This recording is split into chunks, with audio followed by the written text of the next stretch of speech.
Ponas Dievas tuoj pakabina ant dangaus žvaigždukį, kad jo jam šviestų per visas gyvenimas. Ant to žvaigždukės užkabytas ir žmogaus gyvasties siūlas, kad žmogus sveikas, laimingas, jam viskas gerai sekas. Tai jo žvaigždukė skaisčiai spindi. O kad žmogus nuliūsta, apserga ar tepkos supyksta, ir žvaigždukė vos ne vos spingsi.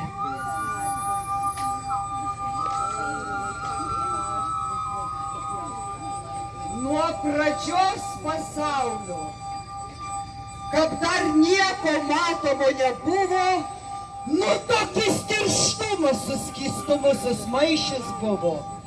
Tai jau tada senieji sako, dvasia lakiojus ir tose tamsybėse, kaip karvelis lakstė.